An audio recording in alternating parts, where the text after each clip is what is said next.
కోసం చూస్తున్నారా? ఐటీలో కెరియర్ బిల్డ్ చూసుకోవాలనుకుంటున్నారా? అయితే సమాధానం కోడింగ్ ట్యూటర్. అంటే నాగార్జున గారితో నా ఇంటరాక్షన్ ఎప్పుడు ఇంత ఎక్కువ లేదు. బట్ నా అదృష్టం ఏంటంటే నేను నాగేశ్వరరావు గారి ముందే పర్ఫామ్ చేశాను.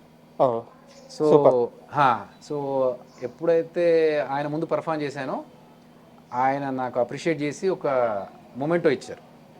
అది నాకు అచీవ్మెంట్. అన్నా ఒక్కసారి నాగేశ్వరరావు గారు అయితే నేను ఒక పని చేస్తా, పర్ఫెక్ట్గా ఈ ఇమిటేషన్లా కాకుండా ఒక సిచ్యువేషన్ చెప్తా మా ఇద్దరి మధ్యలో జరిగింది. నేను అప్పుడు ఇంకా కాలేజ్ చదువుకుంటున్న రోజుల్లో నాగేశ్వరరావు గారు త్యాగరాయ గాన సభకి గెస్ట్గా వచ్చారు. మనకు ఆర్టిస్టు లోపల నుంచి తన్నుకు వస్తూ ఉంటాడు కదా. సో నేను కూడా రెగ్యులర్గా త్యాగరాయ గాన సభకి వెళ్ళేవాడిని, ఏదన్నా నాకు బెనిఫిట్ అవుతుందేమో, అక్కడ ఎవరినన్నా పరిచయాలు పెరుగుతాయేమో అని చెప్పి. సో ఒకసారి వెళ్ళి నాగేశ్వరరావు గారు మంచి ధోతి కట్టుకొని ప్రాపర్గా ఏమంటారు దాన్ని, ఓల్డ్ మూవీస్లో ఒక పెద్దరికం సినిమాలు ఉంటాయి కదా, ఆ టైప్లో ఆయన వచ్చారు. చూడంగానే దండం పెట్టుకునే టైప్. సో ఆయన రాగానే నేను కొంచెం అందరినీ పాస్ చేసుకుంటూ ఫ్రంట్ సీట్లో ఉన్న ఆయన దగ్గరికి వెళ్ళి దండం పెట్టుకొని, సార్ మీలాగా ఒక మంచి యాక్టర్ అవ్వాలని నన్ను ఆశీర్వదించండి సార్ అన్న. కాళ్ళు బొక్కి రత్త పాత్ర ఆర్టిస్టులు ఎవరబ్బా, ఫ్యూజ్లు ఎగిరిపోయినా నాకు. అరే నేను ఏమన్నాను అనుకున్నాను, కానీ తర్వాత నాకు అర్థమైంది కరెక్టే కదా, కాళ్ళు మొక్కి ఈ మస్కాలు కొట్టడం వల్ల ఆర్టిస్టులు ఎవరు అనేది ఆయన ఇంటెన్షన్ అని చెప్పి. సో అది నాకు బాగా స్ట్రైక్ అయింది. కాళ్ళు మొక్కినంత మాత్రాన ఆర్టిస్టులు ఎవరమ్మా అన్నారు, ఇప్పుడు నేను ఆర్టిస్ట్ అయ్యి ఎలా చూపెట్టాలి అని. నేను ఎప్పుడైతే ఒక స్టేజ్ ఈవెంట్లో యూఎస్లో ఆయన గెస్ట్గా వచ్చారు, నా పర్ఫార్మెన్స్ ఇప్పుడు ఆయన ముందు చేయాలి, ఆయన ఏమంటారో తెలియదు, ఏ పర్ఫార్మెన్స్ అంటాడేమో, నాకు భయం వేసింది. ಅದು ಪರ್ಫಾರ್ಮೆನ್ಸು ఆర్టిస్టు ఏంటి నాకు ఎద్దుకిదత్తా అంటే ఆ భయంతోనే ఫస్ట్ ఆయనకు రిక్వెస్ట్ చేస్తాను స్టేజ్ మీద నుంచి, సార్ నేను పర్ఫామ్ చేస్తాను, అందులో మీ పర్ఫార్మెన్స్ ఉంటుంది, నాగార్జున గారి పర్ఫార్మెన్స్ ఉంటుంది, మీకు ఒకవేళ ఎక్కడైనా అభ్యంతరం అనిపిస్తే జస్ట్ ఇలా చెయ్యి, ఇక్కడ మీరు కూర్చున్న చోటు నుంచి చెయ్యి ఎత్తండి, నేను చూస్తుంటాను, ఆపేస్తాను సార్ అక్కడికే అన్న. ఓకే అన్నీ అన్నారు ఆయన. ఇంకా స్టార్ట్ చేశాను, పర్ఫార్మెన్స్ అంతా అయిపోయి స్టేజ్ మీదకి వచ్చి బాగా చేశారు అన్నారు ఆయన. అమ్మా నాకు పెద్ద అచీవ్మెంట్. ఆయన చేతుల మీదకి వెళ్ళి మొమెంటో తీసుకున్నాను, అది ఇప్పటికీ ఇంట్లో ఉంది, ఆ ఫోటో ఇంట్లో ఉంది. ఆయన చనిపోయినప్పుడు మాత్రం చాలా బాధ అనిపించింది. ఆయన భౌతిక కాయం దగ్గరికి వెళ్ళి, ఎందుకంటే జబర్దస్త్లో అభి అనగానే మీరు అన్నట్టుగా నాగేశ్వరరావు గారిని పర్ఫెక్ట్గా ఇమిటేట్ చేస్తాడనే పేరు. సో ఆ పేరు ఇంకా ఆయన చనిపోయిన తర్వాత ఒక డిస్కనెక్ట్ లాగా అనిపించింది. వెళ్ళాను. నాగేశ్వరరావు గారు చనిపోయినప్పుడు, కృష్ణ గారు చనిపోయినప్పుడు, కృష్ణరాజు గారు, ఎందుకంటే ఇంత గొప్ప వ్యక్తుల్ని ఎప్పుడు కలిసి వాళ్ళతో ట్రావెల్ చేసింది లేదు. అట్లీస్ట్ చివరి దర్శనం అన్న చేసుకోవాలని చెప్పి ఐ మేక్ షూర్ వెళ్ళాలి అట్లాంటి సిచ్యువేషన్స్లో అని చెప్పేసి. చాలామంది చిన్న చిన్న ఆర్టిస్టులు ఏదో జబర్దస్త్లో ఒక 2 ఎపిసోడ్లో కనిపించగానే, ఒక సినిమాలో ఒక ట్రాక్ కొంచెం సక్సెస్ అవ్వగానే మమ్మల్ని మించిన వాళ్ళు లేరు, మేము ఎక్కడికి పోవాల్సిన అవసరం లేదు, పెద్దలను గౌరవించాల్సిన అవసరం లేదు, ఇలాంటి ఒక మైండ్ సెట్తో ఉంటారు. మీరేమో మీరు కలిసి యాక్ట్ చేయకపోయినా సరే లెజెండరీస్, ఎప్పుడు లెజెండరీస్ అని చెప్పేసి వాళ్ళని గౌరవించుకున్నారు. ఈ మైండ్ సెట్లో తేడా ఎందుకు వస్తుంది అన్న ఆర్టిస్ట్కి? ఒక మనిషి ప్రాక్టికల్ లైఫ్లో ఉన్నప్పుడు రియాలిటీకి దగ్గరగా ఉంటాడు. అంటే నేను 23 సంవత్సరాల నుంచి ఉన్నాను ఇండస్ట్రీలో. ప్రభాస్ గారితో ఈశ్వర్ సినిమాలో స్టార్ట్ అయినప్పుడు నా జర్నీ.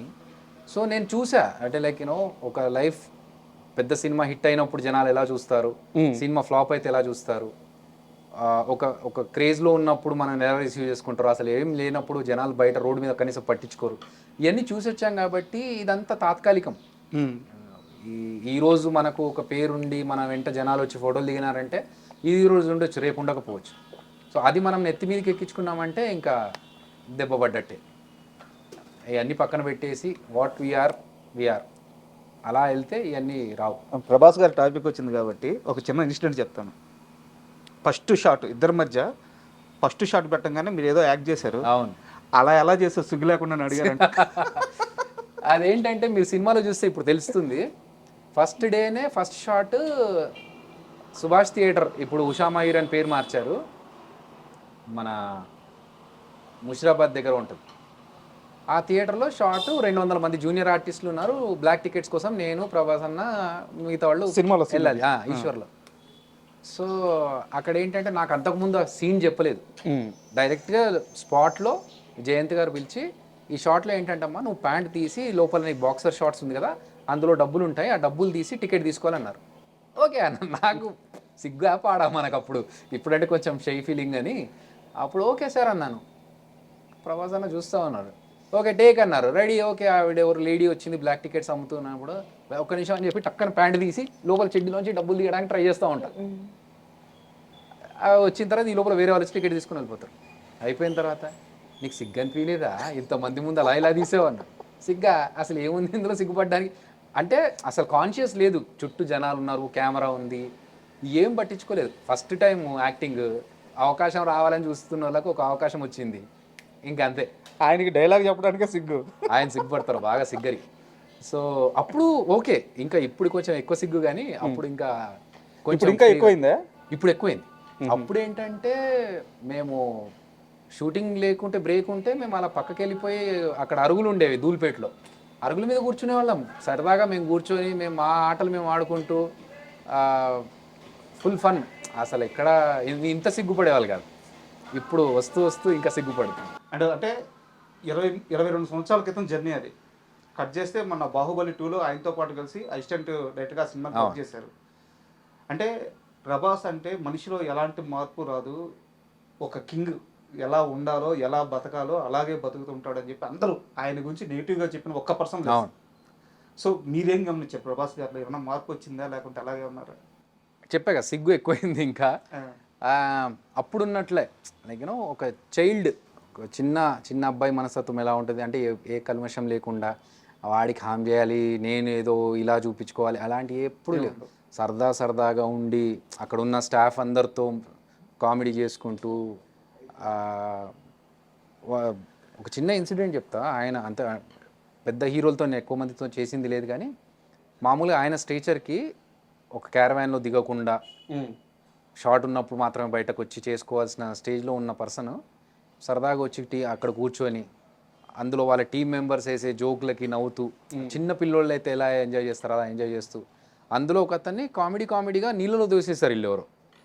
ఆ నీళ్ళలో పడితే ఈయన ఎంత షాక్ అయిపోయాడంటే ఈయన లేచి ఈయన దూకి తీసుకొద్దామన్నంత లేచి నిలబడి రెడీ అయిపోయాడు.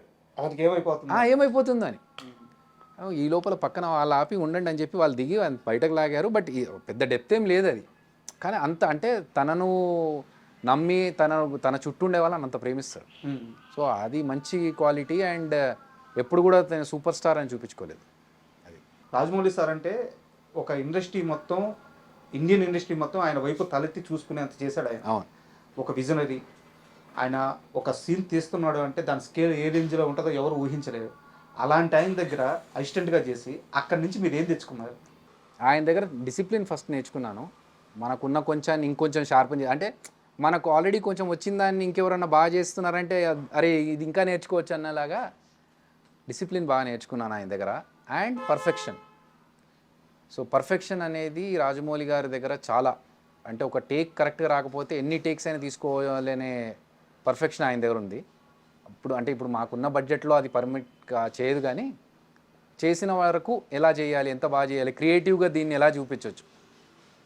ఇప్పుడు మనం ఒకటి అనుకుంటాము, అక్కడికి వెళ్ళిన తర్వాత అది లేకపోతే ఇప్పుడు అది వచ్చేదాకా నేను చెయ్యను అనుకోకుండా దాన్ని ఇంకో రకంగా ఎలా చూపించవచ్చు. Subscribe iDream Media. Please do subscribe to iDream. Please subscribe to iDream Media. For best entertainment and information, please subscribe iDream. And don't forget to subscribe to iDream.